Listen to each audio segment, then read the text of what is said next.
रामपुर नाम के गांव में साकिब नाम का एक मटन का व्यापारी रहता था। पूरे गांव में मटन की सिर्फ एक ही दुकान थी, इसलिए सभी साकिब की दुकान से ही मटन खरीदा करते थे। अरे साकिब मियाँ, मटन कैसे दे रहे हो? भाई 200 रुपए किलो। कितना दे दूं आपको? ठीक है, 2 किलो दे दो। शाकिब भाई, ताजा मटन देना बिल्कुल। भैया ये भी कोई कहने की बात है क्या? इस तरह से साकिब हर रोज मटन बेचा करता था और रात को दुकान बंद करके वापस घर जाता था। उसी परिवार में उसकी पत्नी और एक बेटा था। साकिब हर रोज सुबह सुबह उठकर पास ही के गांव से बकरियां लाने जाया करता था और बकरियां लाकर गांव वालों को उसका मटन बेचा करता था। इसी तरह एक दिन सुबह साकिब पास ही के गांव बकरी के व्यापारी सुरेश के पास जाता है। तब व्यापारी उसे कहता है, अरे साकिब, सुना है तेरा धंधा तो बहुत अच्छा चल रहा है। हाँ भैया, बस घर का खर्चा चल जाता है। अरे अब झूठ भी मत बोलो, पूरे गांव में तुम अकेले ही मटन बेचते हो। तुम तो मनमाने दाम में मटन बेच के खूब कमाते होगे और मुझसे तो सस्ते दामों में बकरियां लेकर जाते हो, तो मुनाफा तो बहुत होता होगा। नहीं भैया, ऐसा बिल्कुल नहीं है। मैं तो कम से कम दामों में मटन बेचता हूँ। मैंने गांव वालों से कभी कोई बेईमानी नहीं की है। अच्छा ठीक है, वो सब रहने दो। तुम्हें बस ये बताना था कि बकरियों का चारा बहुत महंगा हो गया है, तो उनकी देखभाल करने में बहुत खर्चा होगा। इसलिए आज से बकरियों के दाम भी बढ़ गए हैं। एक बकरी 4000 की मिलेगी। अरे नहीं भैया, मैं ऐसा मत कहिए। इतनी महंगी बकरियां मैं कैसे खरीद पाऊंगा? और अगर बकरियां इतनी महंगी खरीदूंगा तो इसका मटन सस्ते दामों में गांव में जाकर कैसे बेचूंगा? देखो भाई, लेना है तो लो, नहीं तो और भी है खरीदने वाले। साकिब के पास बकरी खरीदने के अलावा और कोई रास्ता नहीं था, क्योंकि सुरेश को छोड़कर गांव में और कोई भी बकरियां नहीं पाला करता था। सुरेश ने इसी बात का फायदा उठाना शुरू कर दिया और वो अपने ग्राहकों को महंगे दाम में बकरियां बेचने लगा। ठीक है भैया, आज तो फिर मैं एक ही बकरी ले जा सकूंगा। पहले की तरह 1000 की देते तो 4 बकरियां ले जा सकता था। अरे भाई, ऐसी कोई बात नहीं। अगर महंगी लग रही है तो जाओ दूसरे आदमी से ले लो। ये कहकर सुरेश हंसने लगता है और साकिब एक बकरी लेकर घर वापस आ जाता है। अरे बाकी की बकरियां कहाँ है? दुकान पर ही छोड़ दी क्या? अरे नहीं, जहाँ से मैं बकरियां लेता हूँ उसने बकरियों के दाम बढ़ा दिए हैं, इसलिए आज एक ही बकरी ला सका मैं। तो फिर आप मटन कैसे बेचेंगे? मेरा मतलब है, एक बकरी से तो बहुत कम मटन निकलेगा। हाँ, मटन तो कम निकलेगा, लेकिन वो भी बिक जाए तो बहुत बड़ी बात है। मैं समझी नहीं। पहले तो मैं कम दाम में मटन बेचा करता था, लेकिन अब जो इतनी महंगी बकरी लेकर आया हूँ तो मटन भी तो महंगा ही बेचना पड़ेगा ना। और इतना महंगा मटन पता नहीं गांव वाले खरीदेंगे भी या नहीं। अरे रे, ये तो बहुत बड़ी मुसीबत है। इसकी तरह साकिब अपनी दुकान में जाकर मटन काटने लगता है। अरे भैया, 1 किलो मटन तोल दो। जी अभी देता हूँ मैडम जी। ये लो भैया अपने पैसे। दीदी 600 हुए, ये तो सिर्फ 200 है।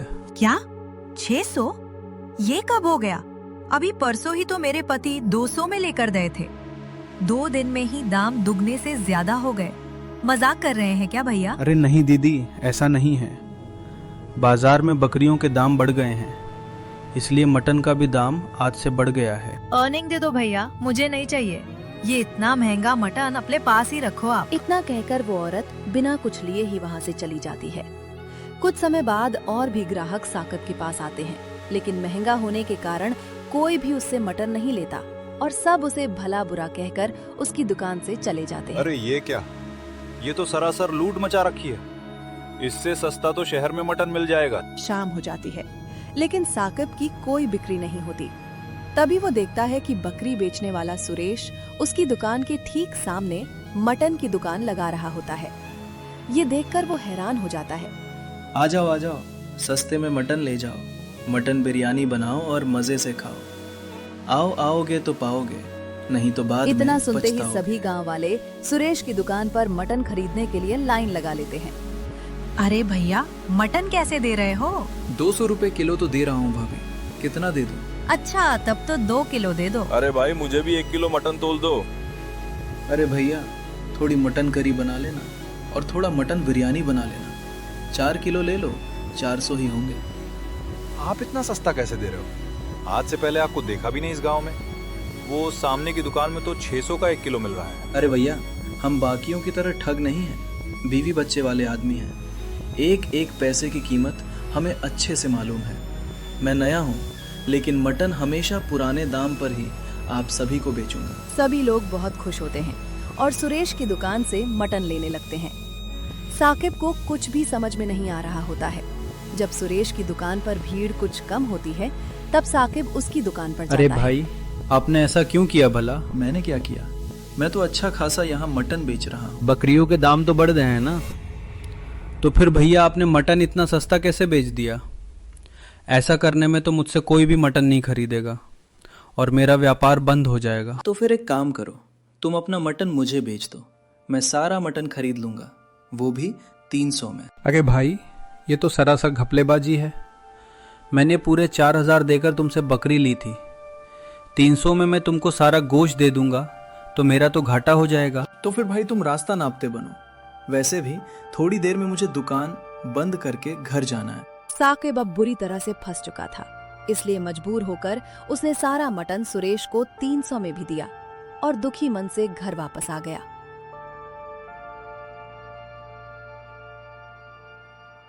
क्या हुआ जी, इतनी उदास क्यों हो?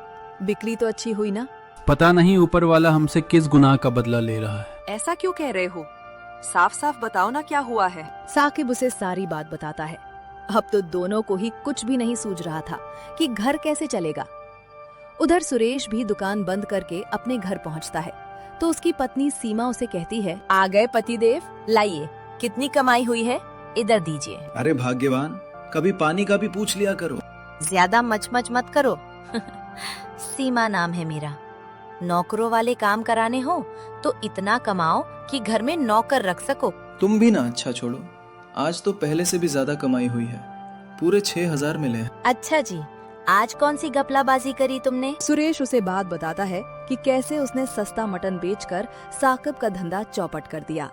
इस पर सीमा उसे कहती है, अरे मेरे मूर्ख पतिदेव, मेरे मायके से मिली सोने जैसी बकरियों को तुमने इतने सस्ते में कैसे बेच दिया? पता भी है सोने का भाव कितनी तेजी से आसमान छू रहा है। मुझे पता था तुम यही कहोगी, लेकिन मैं और करूँ भी क्या? घर में आते ही तुम पैसे मांगने लगती हो। कहाँ से लाऊं इतने सारे पैसे? सीमा नाम है मेरा। पैसे तो चाहिए ही चाहिए मुझे, वो भी बहुत सारे। और हाँ, मेरी बकरियां किसी सोने से कम नहीं है। अब कल से तुम ठीक वैसे ही करोगे जैसा मैं तुम्हें कहूँगी। क्या करना होगा मुझे? जानवरों को बड़ा करने के लिए और उसका वजन बढ़ाने के लिए शहर में दवाइयाँ मिलती हैं। अब से हम सस्ते दाम में बकरी के बच्चे को लाएंगे और उसे दवाइयाँ खिला खिलाकर बड़ा कर देंगे और उसी के मटन को गांव के बाजार में बेचेंगे। बकरी का वजन बढ़ेगा तो मटन बेचने में और भी मुनाफा होगा। समझे मेरे उल्लू पतिदेव? पर ये तो गलत है। अब तुम मुझे सिखाओगे कि क्या सही है और क्या गलत। चुपचाप से जैसा कहा है वैसे ही कर। अगले दिन से सुरेश छोटी बकरियों को इंजेक्शन लगाकर बड़ा कर देता है, जिससे कुछ दिन में ही वो काफी बड़ी और भारी भरकम हो जाती हैं। गांव में किसी को भी सुरेश की इस हरकत का पता नहीं चलता और वो बेफिक्र होकर उसकी दुकान से सस्ते दाम पर मटन खरीदते हैं। उधर साकिब का मटन का व्यापार बंद हो गया था, इसलिए वो मजदूरी करने लगा। कुछ समय बाद ईद आने वाली होती है तो साकिब सुरेश की दुकान पर मटन खरीदने के लिए आता है। सुरेश उसे मटन तौल कर देता है। अरे ये क्या, मैंने तो 1 किलो आपसे मांगा, पर ये तो बहुत कम है। हाँ तो देसी बकरे हैं, मैं लंगड़े बीमार बकरे नहीं बेचता। तभी वहाँ गांव के मुखिया जी आते हैं और दावत के लिए 100 किलो मटन का ऑर्डर देकर चले जाते हैं। साकिब दूर से सब देख रहा होता है क्योंकि उसे सुरेश पर शक हो गया था। 100 किलो मटन के ऑर्डर के लिए इतनी आसानी से हाँ कह दिया। आखिर कहाँ से लाएगा इतना सारा मटन? मटन में जरूर कुछ काला है, अब तो देखना ही पड़ेगा। सुरेश जब शाम को दुकान बंद करके घर जाता है तो शाकिब का पीछा करता है और देखता है कि सुरेश और उसकी पत्नी सीमा अपने फार्म में रखी छोटी बकरियों को इंजेक्शन दे रहे होते हैं। बस परसों ईद है और तब तक ये बकरियां काटने के लिए तैयार हो जाएंगे। हाँ, और फिर होगी पैसों की बारिश। आखिर सीमा नाम है मेरा। ये सब देखकर साकिब को सब कुछ समझ में आ जाता है और उसने अब सोच लिया था कि वो सुरेश और सीमा का भांडा फोड़ कर ही रहेगा। ईद वाले दिन सुरेश 100 किलो मटन लेकर सरपंच के घर पहुंचता है, लेकिन जब दावत में लोग मटन बिरयानी खाने लगते हैं तो सरपंच देखता है कि बिरयानी तो कम पड़ रही है। वो बहुत घबरा जाता है। अरे ये क्या, मैंने तो इतनी सारी मटन बिरयानी बनवाई थी, फिर भी ये कम कैसे पड़ सकती है? ऐसे में तो सभी लोग मेरा मजाक उड़ाएंगे। तभी वहाँ साकिब आता है और सरपंच जी को अपने फोन में रिकॉर्ड हुई सुरेश की काली करतूतें दिखाता है। सरपंच जी, ये सुरेश न जाने कब से ऐसे दवाइयों वाले मटन को पूरे गांव में बेच रहा है। इसी को खाकर कई बार लोग बीमार भी हो गए हैं। इसी ने मेरे मटन का व्यापार भी बंद करवाया था और इसी की वजह से आज आप भी बदनामी की कगार पर खड़े हैं। इतना सुनते ही सरपंच तुरंत सुरेश और उसकी पत्नी सीमा को पूरे गांव वालों के सामने बुलाते हैं और गांव वालों को सारी बात बताते हैं। सभी गांव वाले गुस्से में उन्हें मारने के लिए आगे बढ़ने ही वाले थे। तभी साकिब उन्हें रोक देता है और समझाने लगता है। उसके बाद सुरेश की पत्नी सीमा कहती है, मुझे माफ कर दो साकिब, मैं पैसे की लालच में अंधी हो गई थी। हम दोनों ये गांव छोड़कर चले जाएंगे और एक नई जिंदगी की शुरुआत करेंगे। उस दिन से साकिब दोबारा मटन की दुकान खोलता है और अब उसकी दुकान में पहले से भी ज्यादा ग्राहक आने लगते हैं।